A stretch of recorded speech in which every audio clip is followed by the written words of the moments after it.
Ambassador Lee Daho stood at the window of his ship and watched the massive space station grow larger. The station was bigger than Earth's moon. It spun slowly in the darkness, covered in lights that looked like stars. This was the center of galactic power. This was where the Galactic Council ruled over thousands of worlds. Lee had been Earth's ambassador for 10 years. He was a calm man with gray hair and steady hands. Before becoming a diplomat, he had been a soldier. He understood both war and peace. Today he would need both kinds of wisdom. "Sir, we're getting close," said Captain Kim Jin-ho from behind him. Kim was younger, with sharp eyes that missed nothing. He wore the blue uniform of Earth's Space Navy. His job was to keep the human team safe, but Lee knew that wouldn't be easy here. "How many ships do you count?" Lee asked without turning around. "Hundreds," Kim replied. "Maybe thousands, all different designs. The Council really wants to show off their power." Dr. Park Mina walked up to join them. She carried a tablet full of notes about alien species. Park had spent her whole life studying other forms of life. She was small and quiet, but her mind was sharp as a blade. "I've been reading about the station's history," she said. "They built it 5,000 years ago. Every species that joins the Council has to add something to it." Lee nodded. "And what do humans have to add?" Park looked uncomfortable. "That's what we're here to find out." The ship docked with a soft bump. Lee straightened his black diplomatic suit and checked his translator device one more time. The technology was amazing. It could turn any alien language into perfect Korean in his ear. But Lee had learned that words were only part of communication. Body language, tone, and timing mattered just as much. The airlock opened with a hiss. A creature waited for them on the other side. It looked like a walking crystal, 8 feet tall and blue-green in color. Light moved through its body like electricity. This was a Vitari, one of the oldest council races. "Welcome, humans," the Vitari said. Its voice sounded like wind chimes. "I am Guide Nalthek. The council is ready to see you." Lee bowed slightly. "Thank you for having us." They walked through corridors that changed color as they moved. The walls showed pictures of different worlds and alien cities. Some aliens walked past them, creatures with too many arms, beings made of gas held in clear suits, things that looked like living plants. They all stared at the humans with curiosity. "How many species are in the council?" Park whispered. 12 full members," Nalthek answered, somehow hearing her quiet words. "Hundreds of junior members, thousands of client worlds." "And where do humans fit?" Lee asked. Nalthek paused. "That will be decided today." The council chamber was enormous.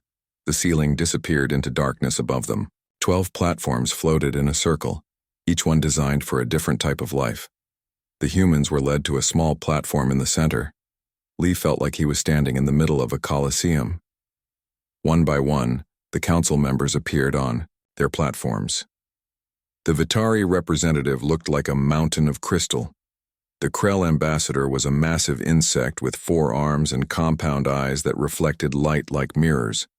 The Nethros delegate was a cloud of gas that sparked with electrical thoughts.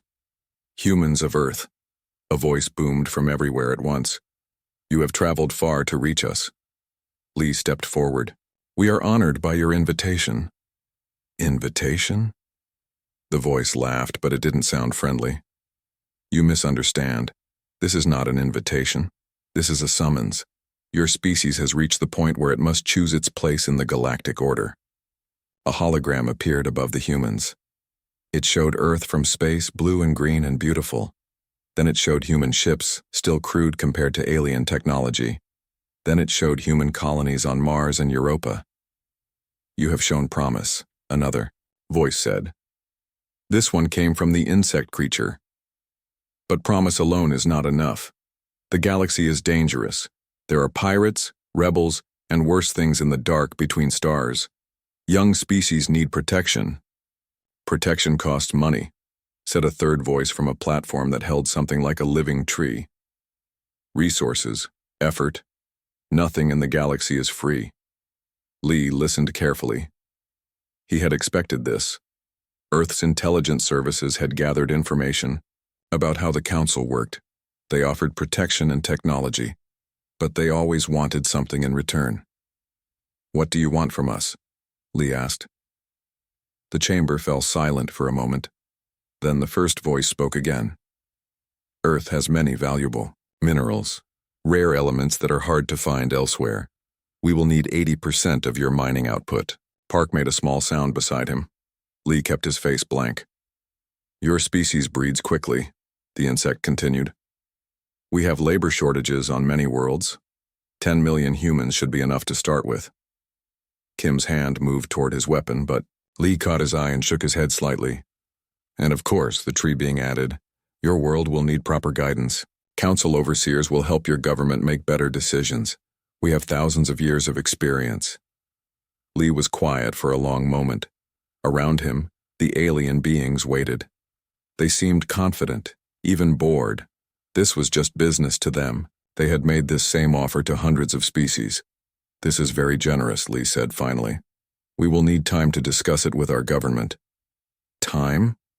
The crystal being sounded surprised. "What is there to discuss?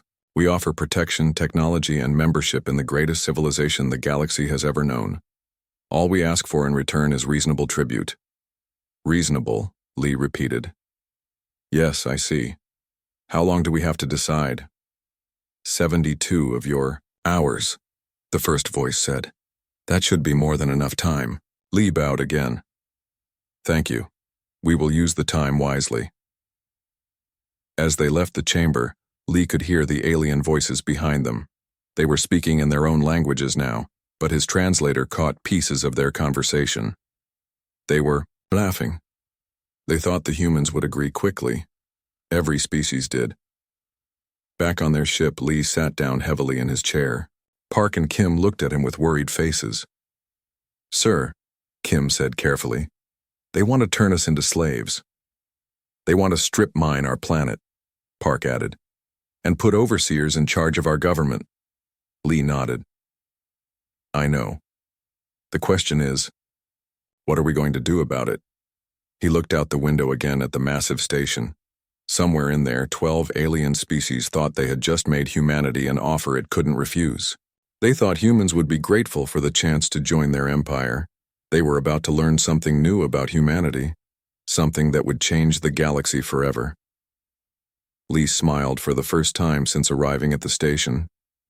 It wasn't a happy smile. It was the smile of a man who had just decided to do something that everyone would call impossible. "Get me a secure line to Earth," he said. "I need to talk to the president." The human ship drifted quietly in the shadow of the council station. Inside, Ambassador Lee Deho sat at a round table with his team. The room was small and simple compared to the grand alien chambers they had just left. But here, humans could speak freely. Dr. Park Mina spread her research files across the table. Her hands shook slightly as she opened the first folder. "I've been studying the council species for months," she said. "What I found is very interesting." Lee leaned forward. "Tell us." "Every single council race shows the same pattern," Park continued. "They reach a certain level of technology, then they stop advancing. They become comfortable. They start depending on other species to do the hard work." Captain Kim Jin-ho frowned. "What kind of hard work?" "Everything," Park said. "Mining, farming, manufacturing, even basic research. Look at this." She showed them a chart on her tablet. "The Vitari haven't invented anything new in 1,000 years. The Krell used to be great engineers, but now they just copy old designs. The Nethros were once explorers, but they haven't sent out a real expedition in centuries." Lee studied the numbers. "They've grown lazy." "Worse than lazy," Park said. "They've forgotten how to work. Their entire economy depends on tribute from client worlds. If that tribute stopped coming, their civilization would collapse," Lee finished. Engineer O. Seojin looked up from his computer. He was a thin man with thick glasses who spoke very little. But when he did speak, people listened.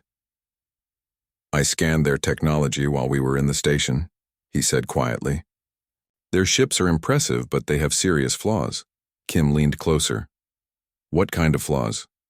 Their power systems are inefficient, Seojin explained. They waste enormous amounts of energy because they've never had to conserve it. Their weapons are powerful but slow to charge, and their ships are too big. They need huge crews to operate them. How huge? Lee asked. A council warship needs 10,000 crew members. A human ship the same size needs 300. Analyst Choi. Yoonji walked into the room carrying a small device. She was young and very smart, the kind of person who could break any code or hack any system. I have more bad news for the council, she said with a smile. I intercepted some of their communications. Lee raised an eyebrow. Their security let you do that? They're not used to dealing with species that might spy on them, Yoonji replied. Their encryption is thousands of years old. It took me about an hour to crack it. She activated her device. Alien voices filled the room, translated into Korean by the computer. The humans will accept, of course, said a voice they recognized as the Vitari representative. They always do. What if they refuse? Asked another voice. Refuse? The first voice laughed. No species has ever refused. They're always too scared of the pirates and raiders we tell them about. Are there actually pirates and raiders? Kim asked. Yoonji shook her head. I checked their military reports. Most of the threats they claim to protect against died out centuries ago. The few that remain are small groups hiding in empty systems. Nothing that could threaten a whole planet. Lee was quiet for a long time. Around the table, his team waited for him to speak. Finally, he looked up at them. So let me understand this correctly. The Council is offering us protection from threats that barely exist. They want us to give them most of our resources and 10 million of our people. And in return, they'll give us technology we could probably develop ourselves in 50 years. That's about right, Park said. And if we refuse, they'll probably threaten us with their military, Lee continued. But their military is big, slow, and wasteful. It's designed to intimidate, not to fight real wars. Their crews have never fought against an enemy that fought back, Kim added. All their client species just surrendered without a fight. Lee stood up and walked to the window. Outside, he could see council ships moving in formation. They were beautiful and terrible, like metal mountains floating in space. But now he saw them differently. They weren't symbols of power. They were symbols of waste and weakness. There's something else, Yoonji said. I found their economic records. 3 of the council species are completely dependent on tribute payments.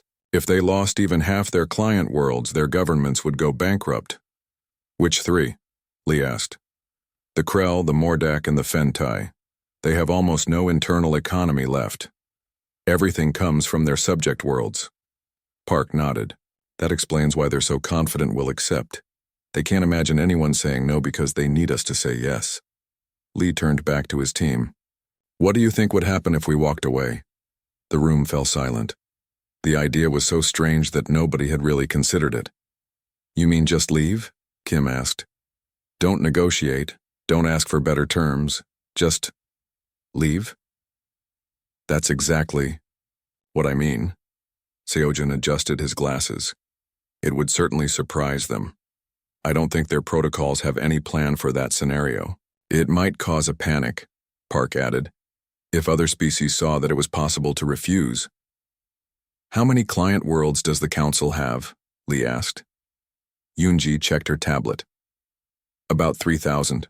Most of them made deals similar to what they're offering us. And how many of those worlds are happy with their deals? According to internal council reports, about half are showing signs of unrest. They've been putting down small rebellions for decades. Lee smiled, that same cold smile from before. What would happen if those unhappy worlds realized they had a choice? The implications hit them all at once. If humanity walked away from the council and survived, it would prove that the council wasn't as powerful as everyone thought. Other species might start asking questions. They might start refusing tribute payments. The whole system could collapse. Sir, Kim said carefully, this is incredibly dangerous. If we're wrong about their military strength, they could destroy Earth. If we're right about their military strength, they could still try to destroy Earth, Lee replied. But they'd fail. and their failure would destroy them instead. Park looked worried. This is betting our entire species on our analysis being correct. No, Lee said. This is betting our entire species on something much more important than analysis. This is betting on human nature. He turned back to the window. Every species that accepted the Council's offer made a choice. They chose safety over freedom, security over independence. They chose to let someone else make the hard decisions. And we're different? Seojun asked. Look at human history, Lee said. How many times have humans chosen the hard path instead of the easy one? How many times have we fought impossible wars, explored impossible places, attempted impossible things? Kim was starting to understand. You think we can inspire other species to fight back? I think we can show them that fighting back is possible, Lee corrected. But first, we have to prove it ourselves. He activated the communication system. Get me a secure channel to Earth, Priority Alpha. While they waited for the connection, Lee looked around the table at his team. I want everyone to understand what we're about to do. We're going to walk into that council chamber and politely decline their offer. Then we're going to leave. And then we're going to see if humanity is really as stubborn and impossible as our reputation suggests. The communication system chimed. President Yoon Mi-jin's face appeared on the screen. She looked tired. It was late night in Seoul. Ambassador. Lee, she said, I've been waiting for your report. What did the council offer us? Lee took a deep breath. Slavery, Madam President. They offered us slavery with extra steps. The president's expression didn't change. And what are you going to tell them? I'm going to tell them no thank you. And then I'm going to walk away. President Yoon was quiet for a moment. That's either the bravest thing I've ever heard or the stupidest. Probably both, Lee admitted. Do you really think we can handle whatever comes next? Lee looked around at his team again. These people had cracked alien codes, analyzed alien weaknesses, and figured out the truth behind galactic politics in just a few hours. They represented the best of humanity, curious, brave, and impossibly stubborn. Yes, Madam President, I do. Then you have my authorization to proceed. May God help us all. The screen went dark. Lee turned back to his team. Well, people, we have 18 hours left. Let's use them to prepare for the most important conversation in human history. Ambassador Lee Dae-ho walked through the corridors of the council station for what he knew would be the last time. His footsteps echoed in the vast hallways, but his face showed no emotion. Behind him, Dr. Park Mina and Captain Kim Jin-ho followed, quietly. They had all slept badly, knowing what was coming. The alien creatures they passed seemed more relaxed than before. Word had spread that the humans would give their answer today. Everyone expected the usual result. Another species joining the ranks of council clients. Some aliens even nodded politely as the humans walked by. Guide Nalthek met them at the entrance to the council chamber. The crystal being's lights pulsed in what might have been a friendly pattern. Are your leaders ready to join the galactic community? It asked. They've made their decision, Lee replied. The chamber looked the same as before. Enormous, intimidating, designed to make visitors feel small and powerless. The 12 council platforms floated in their circle, each one holding a representative of an ancient and powerful species. But today, Lee saw them differently. Today they looked like judges who had grown too comfortable with their power. The humans took their place on the small platform in the center. Lee noticed that more aliens had gathered to watch than before. Word of the human decision had drawn curious observers from across the station. Humans of Earth, the commanding voice boomed from above. You have had time to consider our generous offer. What is your answer? Lee stepped forward. He had practiced this moment in his mind dozens of times, but his heart still beat faster than normal. Honored council members, we thank you for your time and consideration. Yes, yes, the insect being clicked impatiently.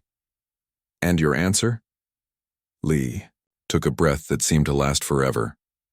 We respectfully decline your offer. The silence that followed was complete.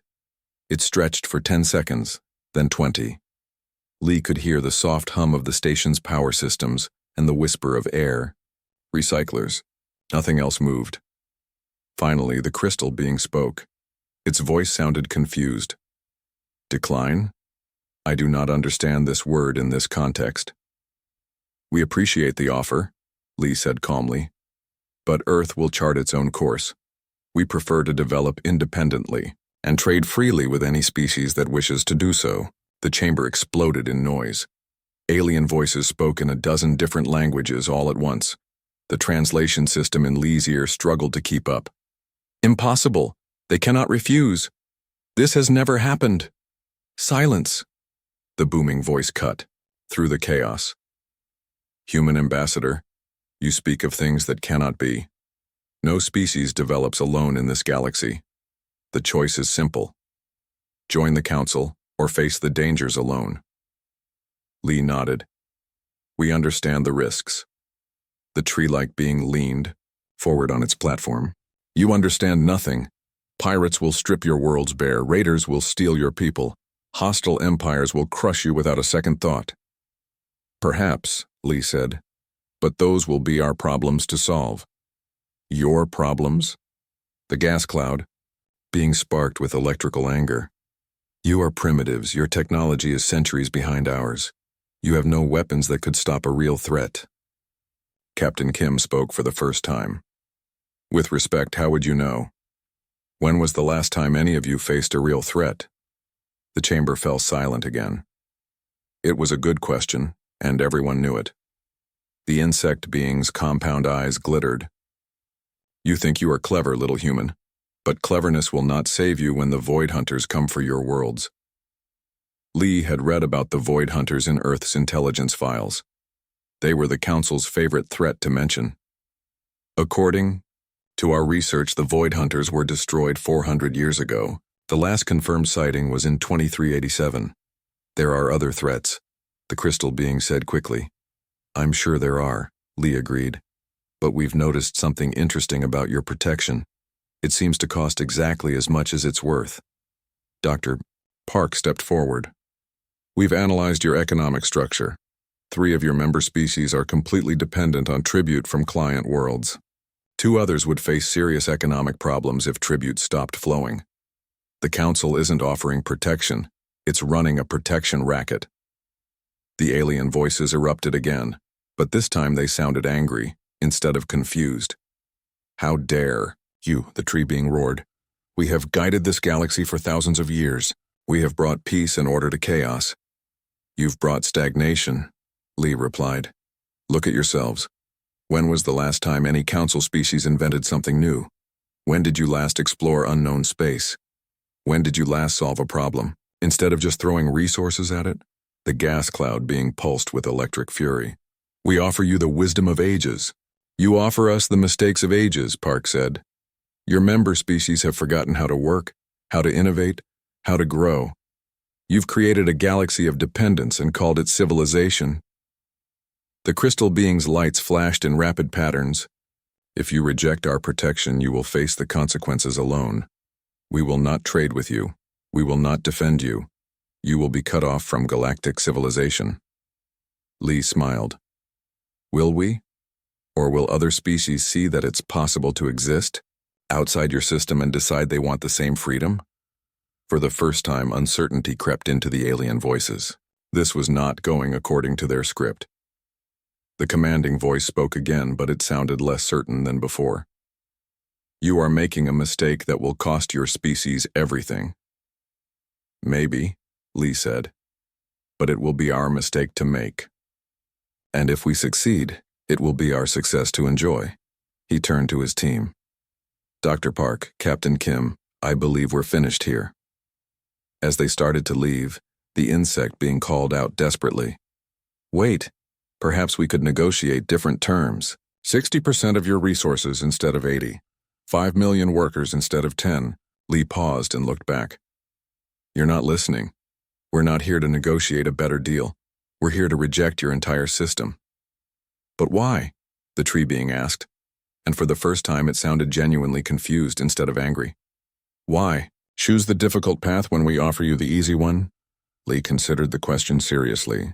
Because humans have a saying, the difficult path builds character, The easy path builds dependence. We choose character. He paused at the edge of their platform. You know what the strangest thing is? We're not angry with you. We understand why you built this system. It works after a fashion. It keeps the peace. It prevents wars. It makes everyone feel safe. Then why reject it? The crystal being asked. Because safety isn't everything, Lee said. Because growth requires risk. Because the unknown is more interesting than the familiar. Because someone has to choose the difficult path, or everyone forgets that it exists. He bowed slightly.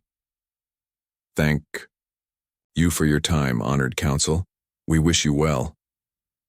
The humans walked toward the exit. Behind them, alien voices called out with threats, pleas, and confusion, but none of them tried to physically stop the humans from leaving. As they reached the corridor, Lee heard one last exchange behind them. Should we alert the fleet? Asked a voice. To do what? Replied another. They haven't broken any laws. They haven't threatened anyone. They've simply left. But this sets a precedent. Yes, came the worried reply. It does. Walking through the station corridors, Kim whispered to Lee. Sir, do you really think other species will follow our example? Lee looked around at the aliens they passed. Some stared at the humans with curiosity. Others seemed afraid. A few looked thoughtful, as if considering something they had never considered before. I don't know, Lee admitted. But I know something else. Every revolution starts with someone saying no, when everyone expects them to say yes. They reached their ship and prepared for departure. As the engines powered up, Lee took one last look at the massive council station. It still looked impressive, but somehow smaller than before. Set course for Earth, he ordered. Sir, the pilot said, we're receiving dozens of communication requests from alien ships. Some of them aren't even council members, Lee smiled. I think our message is already spreading. As their ship pulled away from the station, Lee reflected on what they had done. They had walked into the center of galactic power and simply said, no thank you to everything it offered. It was probably the most polite revolution in galactic history. But revolutions, Lee knew, were less about violence than about ideas, and the idea that you could simply walk away from power, that you could choose independence over security, was the most dangerous idea of all. The galaxy was about to discover just how dangerous an idea could be. 6 months after the humans walked away from the council, the galaxy had begun to change in ways no one expected. The news spread through space like wildfire, carried by merchants, travelers, and communication networks that spanned thousands of worlds.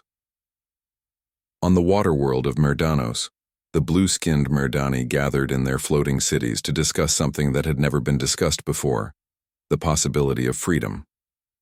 Their leader, first swimmer Kaelon, stood before the planetary assembly with documents that had arrived on the last trade ship. The humans said no, Kaelon announced to the shocked assembly. They looked at the most powerful force in the galaxy and simply said no. The assembly chamber filled with the Myrdani equivalent of murmurs, rapid clicking sounds that echoed off the bioluminescent walls. For 300 years, the Myrdani had sent their finest engineers to council worlds as tribute. They had never questioned it. But surely the council destroyed them, asked an elder. No, Kaelon replied. The humans returned to their world and continued as before. The council did nothing. On Earth, trade negotiator Kang Minhee sat in her office overlooking the Pacific Ocean. Her desk was covered with messages from alien species across the galaxy. Some were official communications from governments. Others were secret messages from rebel groups. All of them wanted the same thing, to learn how humanity had done the impossible. Her assistant, a young man named Park Junho, brought her another stack of messages. More requests for direct trade agreements, he said. The Bakhtar want to exchange their engineering services for our agricultural technology. The Zalani are offering rare crystals for our entertainment media. And there's a very strange message from something called the Free Worlds Movement. Minhee picked up the last message and read it carefully. The Free Worlds movement claimed to represent 15 different species that wanted to break away from council control. They were asking for human advice on how to organize a rebellion. Send them a response, Minhee said. Tell them we're not in the rebellion business, but we are in the free trade business. Any species that wants to trade independently is welcome to contact us.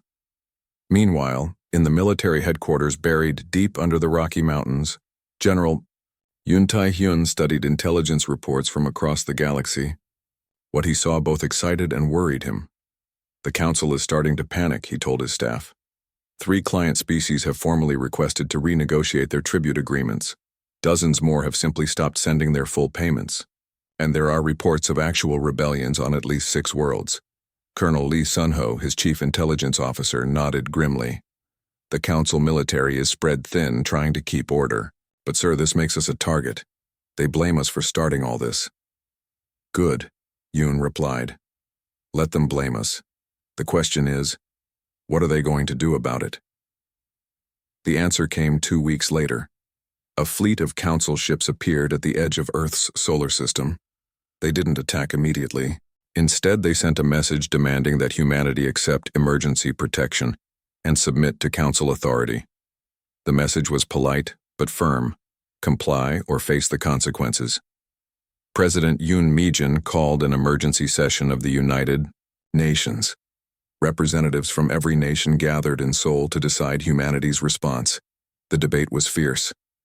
We should negotiate, argued the delegate from Brazil. We've made our point. Now we should find a compromise. There is no compromise. With slavery, replied the delegate from Kenya. We either stand free or fall free. In the end, the vote was unanimous. Humanity would not submit. The human fleet moved to intercept the council ships. Admiral Baek Ji-won commanded from the flagship Seoul, a sleek vessel that represented the best of human engineering. Her ships were smaller than the alien vessels, but they were faster and more maneuverable. Council fleet, she broadcast on all frequencies. You are not welcome in this system. Please withdraw. The council commander, a Vitari named High Crystal, Morthek responded with obvious frustration. Humans, you have violated the natural order. Your rebellion has infected other species. This cannot be allowed to continue. Then you should have offered us a better deal, Admiral Baek replied. The standoff lasted for 3 days. During that time, something unexpected happened. Ships from other species began arriving in Earth's solar system. First came the Bakhtar with their angular vessels. Then the Merdani with their organic-looking ships. The Zalani brought their crystal-powered cruisers. Even some species that nobody had heard of showed up to watch. This is unprecedented, Morthek transmitted to his superiors. Half the galaxy is watching. If we attack Earth and fail, it will prove that the Council can be defeated. If we attack and succeed, it will prove that we rule through fear alone. And if we do nothing, came the Yao reply from the Council station. Then we prove that the humans were right about us. On the 4th day, something happened that changed everything. The Bakhtar commander, war leader Thekmor, sent a message to both fleets. Council ships, he said, the Bakhtar withdraw our tribute. Agreement. We claim the right to self-governance. Any attempt to force our compliance will be considered an act of war. Within hours, the Merdani made a similar announcement. Then the Zalani. Then 3 more species that had been watching from the outer system. High Crystal Morthek found himself facing not just the human fleet, but a coalition of 6 different species. His ships were still powerful enough to win a battle, but the cost would be enormous. And win or lose, the rest of the galaxy would know that the Council's power could be challenged. We withdraw, he announced finally. But this matter is not finished. As the Council fleet departed, celebrations erupted across Earth and the Allied ships. But in her command center, Admiral Baek felt no joy. She knew this was just the beginning. Ma'am, her communications officer reported, we're receiving a message from someone calling himself the Secretary General of the Independent Systems Alliance. Baek frowned. We don't have an Independent Systems Alliance. We do now, came a voice from the speaker. It belonged to diplomat Han So-young, who had been working quietly with the rebel species for months. 17 worlds have formally declared independence from the Council. They want Earth to lead a new alliance of free worlds. How many ships do they have? Beck asked. About 300, combined. Not much individually, but together. Together, they represent hope, Beck finished, and hope is the most dangerous weapon in the galaxy. On the Council station, emergency sessions continued around the clock. The crystal beings, insect creatures, and gas clouds argued in a dozen different languages about what had gone wrong. It's just a few rebellious species, insisted Council member Zethkar. We can crush them easily. Can we? Replied another member. The humans have shown that our protection is optional. If we prove it by slaughtering rebels, what happens to all our other client worlds? And if we don't crush them, added a third voice, what happens to our authority? In his private chamber, High Arbiter Nalvek of the Vitari studied reports from across the galaxy. The humans had done something that seemed impossible. They had made the Council look weak without firing a single shot. They had simply said no and walked away, and that simple act had shaken the foundations of galactic order. The worst part was that the humans seemed genuinely happy with their choice. Their worlds prospered. Their people celebrated. They traded freely with anyone who wanted to trade. They had proven that the Council's protection wasn't necessary for survival. Nalvek had ruled for 3,000 years. He had seen empires rise and fall, species evolve and go extinct, but he had never seen anything like this. A revolution built not on anger or violence, but on the simple idea that beings could choose their own path. It was the most terrifying thing he had ever encountered. Because if the humans were right, if freedom really was better than security, then everything the Council had built was a lie. And lies, once exposed, could never be made true again. The galaxy was changing. The question was whether it would change through reform or through fire. Either way, Nalvek knew that the old order was dying. The humans had killed it with nothing more than a polite, no thank you, and somehow that made their revolution more dangerous than any army. 2 years had passed since humanity walked away from the Galactic Council. The galaxy looked very different now. Admiral Beck Jiwan stood on the bridge of her flagship, watching the largest fleet in human history prepare for battle. But this wasn't just a human fleet anymore. Ships from 37 different species flew together under the banner of the Independent Systems Alliance. The Bakhtar brought their advanced engineering. The Merdani contributed their bioships that could repair themselves. The Zilani provided crystal technology that boosted weapon power. Admiral, her communications officer reported, the Council fleet has jumped into the outer system. Computer estimates 1,200 ships. Beck nodded calmly. And how many do we have? 800, but sir, our ships are smaller. Our ships are better, Beck corrected. Signal all vessels. Today we find out if freedom is stronger than fear. The Council had finally decided to end the rebellion with overwhelming force.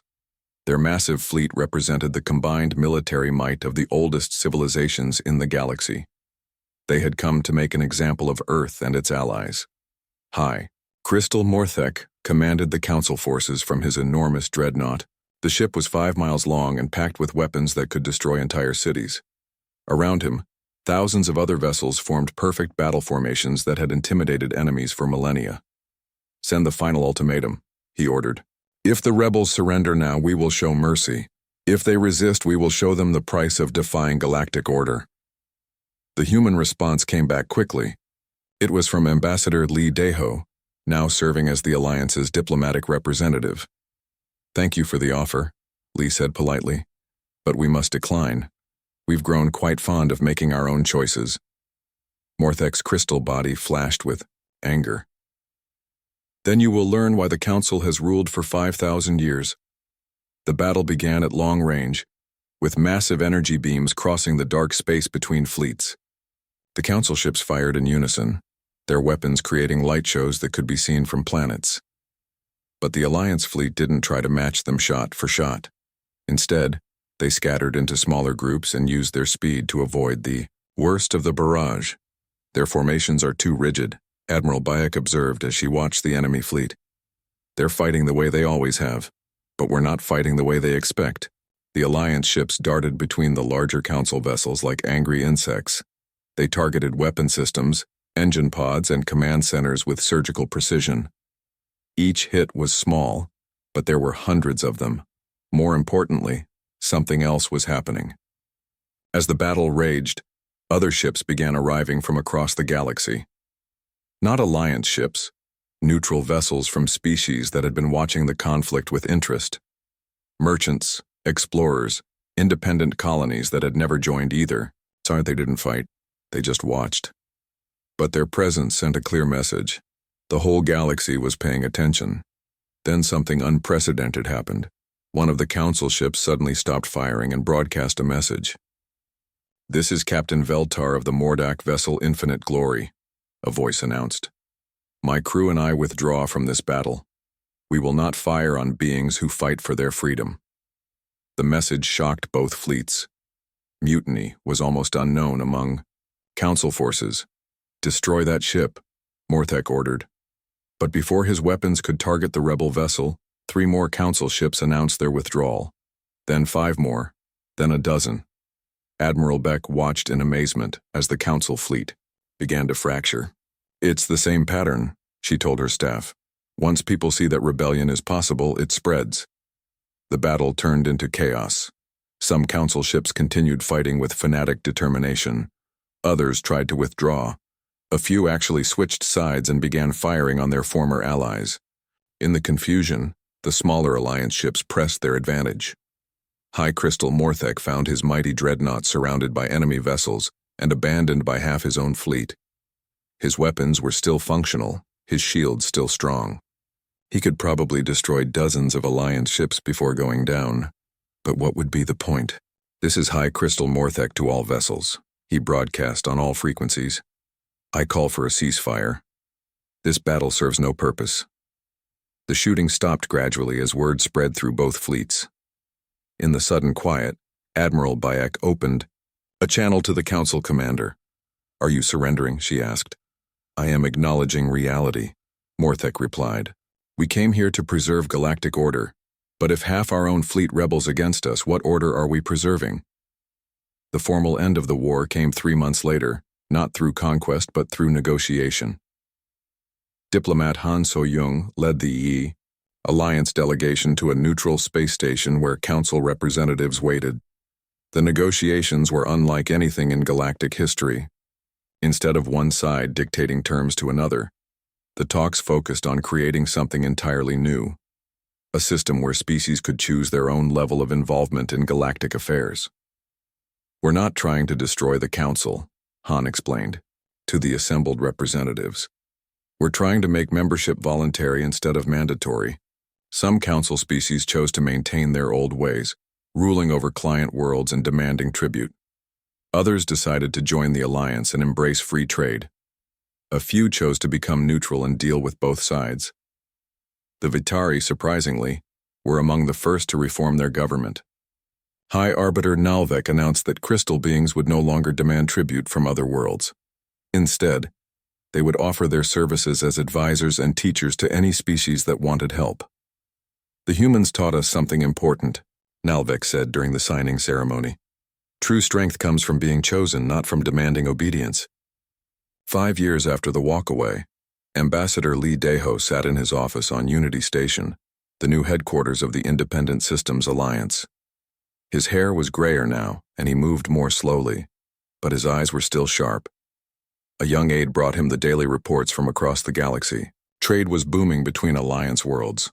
New technologies were being developed at a pace not seen in centuries. Exploration expeditions had discovered dozens of previously unknown species. "Sir," the aide said, "there's a message from Earth. They want to know if you're ready to retire and come home." Lee smiled. "Tell them I'm not done yet. There are still a few species out there who think they need permission to be free." He walked to his window and looked out at the busy space around Unity Station.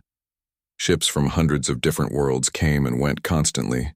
Traders, diplomats, explorers, tourists, all moving freely through space that had once been controlled by a few powerful species. It wasn't perfect, There were still conflicts, still problems, still species that chose domination over cooperation. But there was something new in the galaxy: choice. The simple idea that beings could decide their own fate had spread to every corner of known space. Lee thought back to that day in the council chamber when he had first said, "No." It had seemed like such a small thing at the time. Just one word, just one choice. But sometimes, he reflected, the smallest actions had the biggest consequences. A new message arrived on his desk. It was from a species he had never heard of, living on the far edge of the galaxy. They had just achieved spaceflight and wanted to know about this thing called the Independent Systems Alliance. Lee smiled and began to write a response. "Welcome to the galaxy," he typed. "You have choices to make." Outside his window, the stars shone with the light of 10,000 free worlds. Each one represented a species that had chosen its own path. Each one proved that the impossible was just another word for difficult. And somewhere in that vast expanse of space, Lee knew that other species were learning the most important lesson humanity had ever taught. Sometimes the most powerful thing you can do is simply walk away. The galaxy belonged to everyone now. It had taken humans to remind everyone else that it always had.